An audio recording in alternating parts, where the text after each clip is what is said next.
હાલો મિત્રો, કેમ છો? ખેડૂત સમાધાન ઓર્ગોનિકમાં સ્વાગત છે. મિત્રો, આપણે બાજરીનું રિઝલ્ટ જોવાનું છે. 100% ઓર્ગોનિક બાજરી આપણે વાયેલી છે અને 2-3 વાર આપણે જે અમૃત પાયેલું છે, તો એ પછીનું રિઝલ્ટ કેવું છે એ આપણે જોવાનું છે બાજરીમાં. તો આપણે જોઈએ રિઝલ્ટ. આવી રીતના મિત્રો બાજરી છે આપણે થૂલી આવી ગઈ અને દાણા પણ આવી ગયા.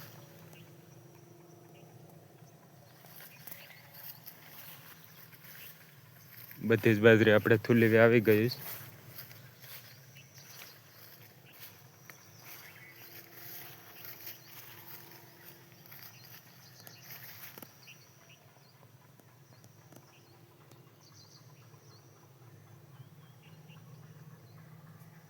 આપણે બાજુમાં માંડવી પણ વાયેલી છે ખાવા પૂરતી. માંડવીમાં પણ આપણે ખાટી છાશ અને ગૌમૂત્રનો છંટકાવ કરેલો છે અને દૂધ અને ગોળનો પણ છંટકાવ કરેલો છે. આવી રીતના છે મિત્રો માંડવી.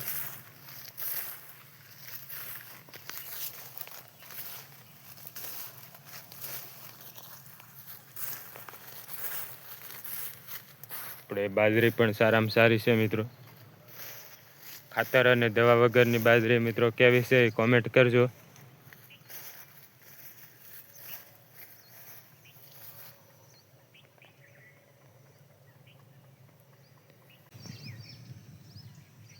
આવી રીતના મિત્રો બાજરી છે, એક ખરખીસ છે મિત્રો બાજરી.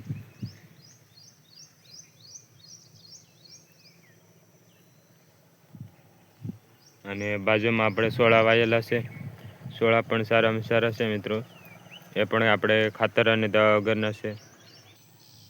તો મિત્રો હવે જોઈએ આપણે બીજી બાજરી. આના કરતાં મહિનો દિવસ આપણે પાછળ વાયેલી છે, તો એ બાજરી જોઈએ. તો મિત્રો આ બાજરીમાં પણ આપણે થૂલી આવવા માંડી અને ગાભેલથી નીકળી ગઈ છે બાજરી. આવી રીતના છે મિત્રો બાજરી. આપણે મહિના દિવસ પછી પાછળ વાયેલી છે એક થેલી. આવી રીતના છે.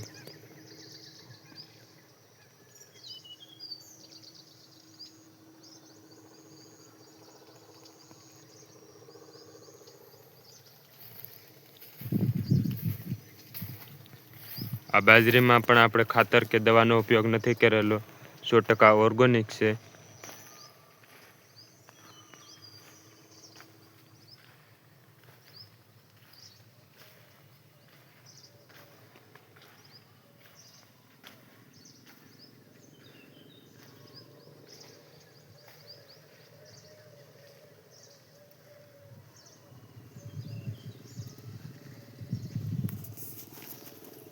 તો મિત્રો આ બાજરી કેવી લાગે એ કોમેન્ટમાં જણાવજો.